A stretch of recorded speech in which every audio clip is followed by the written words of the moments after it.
Next up, we have Melinda Hackett as I pan through her space.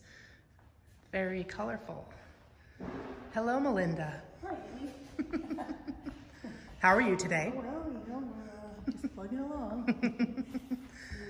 Feels a little empty, but I guess that's all the better for us that are here.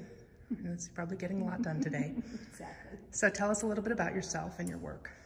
So I'm a Southampton, New York City-based painter and printmaker, and I am working here on a large self-grommeted tarpaulin.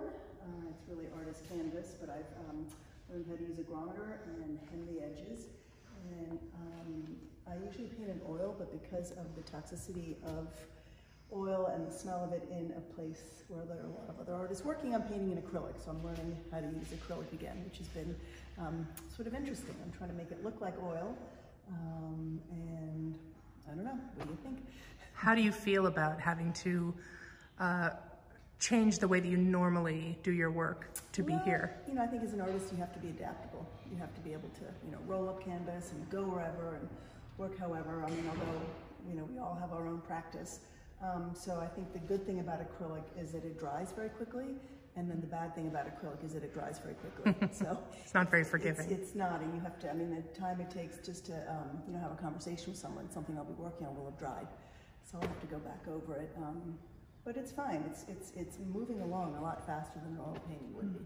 So that's the good thing. Do you feel that it's pretty consistent with the work you do in oil, or does it look different to you? You know, the colors take a little bit of learning, because the oil colors are so beautiful and they get saturated and they get transparent, and acrylic doesn't quite have that you know, fluidity. And in order to make it flow, I use a product. This is a wine bottle, but a product called wine. That helps too. That's after 5. But this is called Surface Tension Breaker, and it's 1 part dish detergent and 9 parts water. And you pour it in with the paint, and it makes it flow. Oh wow! Instead of the linseed turpentine Damar combination that you know, you use in oil traditionally. That's a great tip. So it's kind of a good tip for an acrylic painter. So I've shared it with Erica over there, who she's very excited. It's very interesting. Thank you. Now the pieces that you worked on, this one you've been working on, and this yellow piece here you also did here, correct? Yes, that was started on the day we opened, February 1st, and finished about 3 weeks later. Wow.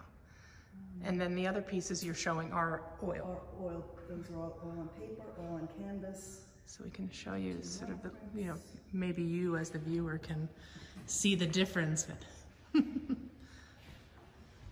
When was this piece done? That piece is from 2010. Oh.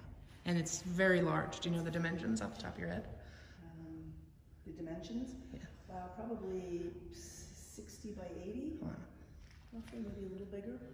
It's beautiful. I was a little more manic in these days, I think, so there's a lot going on. What is your inspiration?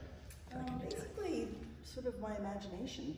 I'm very intuitive, so I will put things down immediately without too much analyzation. So the forms come out of my head, sort of cellular forms, under the sea creatures. It's just sort of a play of color and pattern and form. I love pattern illustration. I love mid-century modern patterns.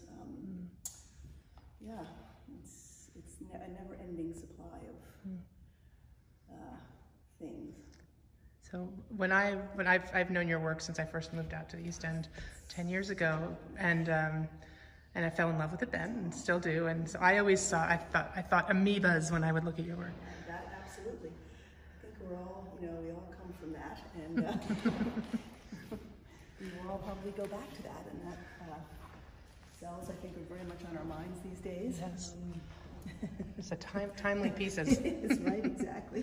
This is part of Melinda's workspace, and you'll see, like Jody, she's done a clever thing here where she's got art for the 99% for $99 each. And tell us, Melinda, what you've painted on, which is so clever. I know you love these. These are Benjamin Moore paint chips. So you go to the hardware store and you get a strip, and then I have a paper cutter, and I cut them down into these little 2-inch squares.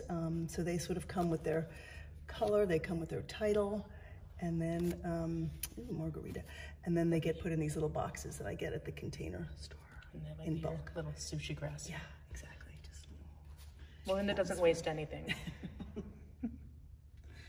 Waste not, want not. Exactly. Here's a closer look at the rest of Melinda's work. And those are watercolors. Oh, these are watercolors, Yeah. great. Is oil your favorite medium? I think definitely oil, and then watercolors are good for traveling and for doing smaller stuff. I always sort of liken it like painting in oil is like driving a stick shift, and acrylic is like driving an automatic. Easier, but maybe not as much fun. And stinkier. Much stinkier. Well, thank you, Melinda. We'll continue looking at your